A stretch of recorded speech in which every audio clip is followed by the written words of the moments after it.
se jenom váží 200 kg a otočený kolem hlavy. To není jen tak. Tak jo, dámy a pánové, chceme vidět salto tady na té 200 kilový mašině. Jestli ano, dáme si potlesk. A jestli ne, tak to stačilo, budeme se jenom povídat, protože to bude taky evidentněte.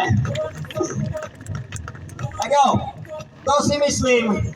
Takhle představte si, že byste měli pod sebou 200 kg vrčícího železa, požádali o potlesk a odehrálo by se toto. Co byste udělali vy?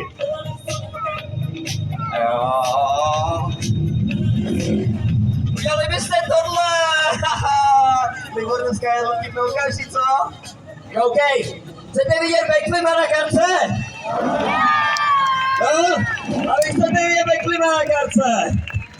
Tak děkuju. A ještě jednou, když budu tam vzadu, ať to pořádně rozjede. OK. Tak jdeme na to, lidičky. Pojďme si dát ještě jeden řev.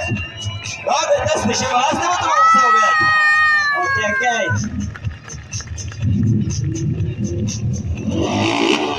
Jo. Snadové backflip na Dakarský rok pro vás. Dobrý takhle po ránu ve 12 hodin, ne? Hodná holka. A co když už jsme tady, pokusíme se o nějaký ten triček? Jo? Tak dobře.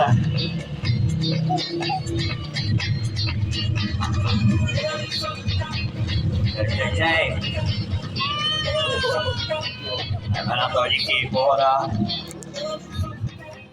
Přátelé, včera jsem tady dal poprvé historii No Food Can Flip.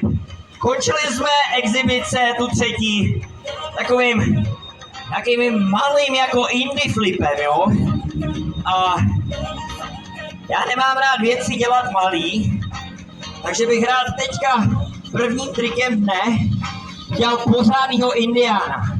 Ve freestyle motocrossu všechny triky, kde vlastně střihneš nohama, se jmenují Indie, asi podle těch jako pér, co indiáni měli za čelenkou. Ale tenhle trik nedělá nikdo jiný na celém světě.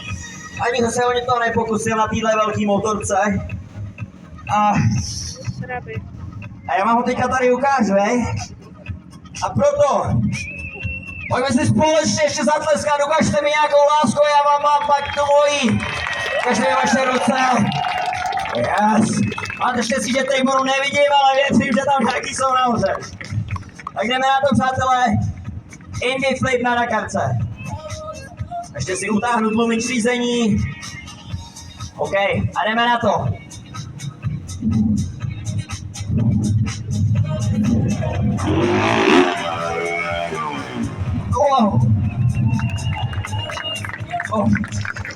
OK, přátelé, dámy a pánové, to je Indie flip na Dakarce. To je pro mě zatím vše. Kdyby měl někdo z vás zájem o nějaký podpis, děkuju za ten potlesk. Víte, to člověka potěší. Představte si, že pořád, já vím, že jste ty salta viděli možná, ale takový jste určitě neviděli. A ono je to pořád trošičku stresující práce, když musíte točit 200 kg jdoucího železa pod prdeli. A kdybyste si chtěli dát nějakou fotku nebo podpisovou kartičku, tak já budu tady u nás ve stánku.